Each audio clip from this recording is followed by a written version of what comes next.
2025 సంవత్సరం మే నెలలో 6వ రాశి అయిన కన్యా రాశి వారికి ఏ విధంగా ఉండబోతుందో గురువుగారి ద్వారా తెలుసుకుందాం. అయితే ప్రతి వాళ్ళకి ఒక కోరిక ఉంటుంది.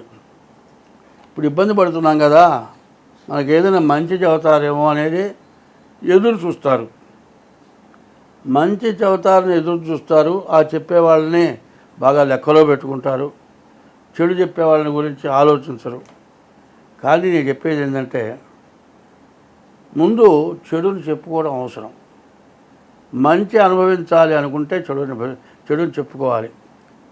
ఒకడు విపరీతమైన పుణ్యం చేశాడండి, కొద్దిగా పాపం చేశాడు. సరే, యమలోకం తీసుకెళ్ళారు. యమధర్మరాజు అంటారు. యమధర్మరాజు కూడా తన ఇష్ట ప్రకారం చేయడు.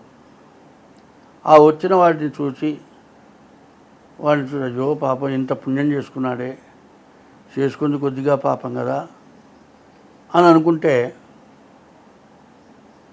ఏమనుభవిస్తావయ్యా అంటే, కొద్దిగా పాపం, నేను ఈ పాపం ఇప్పుడు అనుభవించేస్తాను, మొత్తం పుణ్యం అనుభవించవచ్చు అనుకున్నట్ట. సరే, పాపబుద్ధి ఎట్లా ఉంటుందంటే, మంచి అందమైన ఆడవాళ్ళు ఉన్నారు, వాళ్ళు ఎమ్మడబడ్డాడు. ఈ పాపం ఇంకా పెరిగింది, పాపం ఇంకా పెరిగింది. వాడు మాంసాహారి అయినప్పటికల్లా రకరకాల జీవరాశులు తింటానికి అలవాటుపడ్డాడు. వాటి జీవహింస చేశాడు. ఈ పాపం పెరిగి పెరిగి పెరిగి పెరిగి పుణ్యం మొత్తం తరిగి మొత్తం పుణ్యం లేకుండా పోయింది. ఓడి చేసిన పని ఆ పని. దానివల్ల వాడికి వచ్చిన లాభం ఏమన్నా ఉందా? యమధర్మరాజు ఎప్పుడు కూడా తన నెత్తి మీద ఏమీ పెట్టుకోడు. సరే, వీడు ఇట్లా చేశాడండి. ఇంకోటి వచ్చాడు, వాడేమో పాపం ఎక్కువ చేశాడు, పుణ్యం చాలా కొద్దిగా చేశాడు. రెండో వాళ్ళు లైన్లో వస్తున్నారు.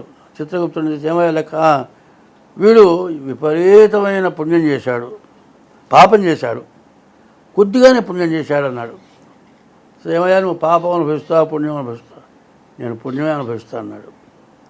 ఈ పుణ్యం అనుభవించాలంతా వెళ్ళాడు. వీడు చేసిన పుణ్యం సూక్ష్మంలో మోక్షం అంటారు. ఆ సూక్ష్మంలో మోక్షం ఏంటంటే, మరి దుర్యోధనుడి చేతిలో సువర్ణరేఖ ఉంది. ధర్మరాజు ఏమో అశ్వమేధ యాగం చేశాడు. ఈయన దగ్గర బంగారం లేదు, మట్టి గడ్డలు ఇస్తే బంగారం అయింది. వాడు బంగారం ఇచ్చాడు, స్నానం చేసుకున్నాడు, పుణ్యం వచ్చింది.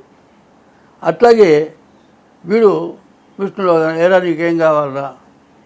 వీడు చేసిన పుణ్యానికి విష్ణుమూర్తి దగ్గర సింహాసనం కూర్చుండే అవకాశం వచ్చింది. నాకు ఆ సింహాసనం చాలన్నాడు. సరే, సింహాసనం తీసుకున్నాడు. ఇంకా ఒక నిమిషమే, ఆ నిమిషంలో వాడు ఇంకేం చేయాలి? ఎవరైతే యమలోకంలో బంధింపబడ్డారో వాళ్ళ మొత్తం వదిలేయమన్నాడు. పాపం చేసిన వాళ్ళు మొత్తం పుణ్యవంతులైపోయినారు. సరే, చివరికి ఏమైంది? విష్ణుమూర్తి అంత గొప్పవాడైనాడు. నీ తెలివితేటలు ఏమైనాయి? మరి ఎక్కువ పుణ్యం చేసుకున్నవాడేమో నరకంలోనే తెచ్చాడు, ఎక్కువ పాపం చేసుకున్నవాడేమో సాక్షాత్తు విష్ణువులో ఐక్యమైనాడు. 2025 సంవత్సరం మే నెల 6వ రాశి కన్యారాశి. ఈ కన్యారాశి ఫలితాలు చెప్పుకుందాం. ఈ కన్యారాశికి బుధుడు అధిపతి. బుధుడు పూర్తిగా బాగాలేడు. కుజుడు ఏకాదశిలో ఉన్నాడు, రాహు 6ంట ఉన్నాడు. మరి కుజుడు ఏకాదశిలో ఉంటే మీ ఆస్తులు ఏమైనా ఉంటే మీ స్వాధీనం అవుతాయి. మీరు ఏదైనా ఎంత తక్కువలో 5 గజాల స్థలం కొంటే 50 లక్షలు పెరుగుతుంది కొన్న మర్నాడే. కాబట్టి అప్పు చేసైనా సరే మీరు ఆస్తి కొనుక్కోండి. రాహు ఎట్లాంటి వాడంటే, వాడు ఏం పని చేయడు. మీసాలు మాత్రం పెద్ద పెద్ద మీసాలు ఉంటాయి. తెల్ల గుడ్డులో ఎర్రటి జీర కనపడుతుంది. వీడిని దగ్గరికి పోతే పొడుస్తాడేమోనంత భయంకరంగా ఉంటాడు వాడు రాహు. అటువంటి రాహు ఎట్లా ఉంటాడు? ప్రతివాడికి మంచి చేస్తాడు. వాళ్ళలో ఎప్పుడూ ద్రోహం చింతన ఉండదు. ప్రతివాడు వాడి దగ్గర తెచ్చి డబ్బులు ఇస్తాడు.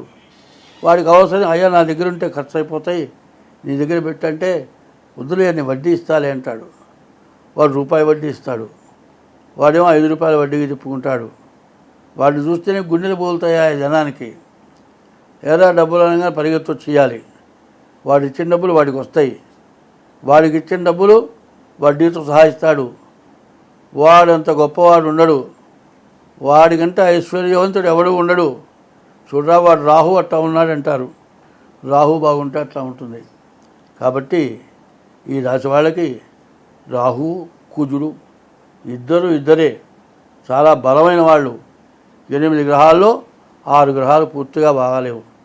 ఈ 2 గ్రహాలని మీరు ఉపయోగించుకోవాలనుకుంటే మీ డేట్ ఆఫ్ బర్త్ ద్వారా మీ జాతకం చూపించుకోండి, మీ ప్రవర్తన మార్చుకోండి. ఎన్ని కష్టాలు వచ్చినా కూడా ఎక్కడ దూకుడుగా అనవసరమైన మాటలు మాట్లాడుకోకుండా ఉండండి. మీకు అవసరం అంటే కింద డేట్ ఆఫ్ బర్త్ పంపించి ఫోన్పే వేసి మీ జాతక చక్రం వేస్తాం, జాతకం చెబుతాం. మీకు అవసరమైతేనే చెప్పించుకోండి, ఊరికి నేను మాత్రం నేను జాతకం చెప్పాను. స్వస్తి.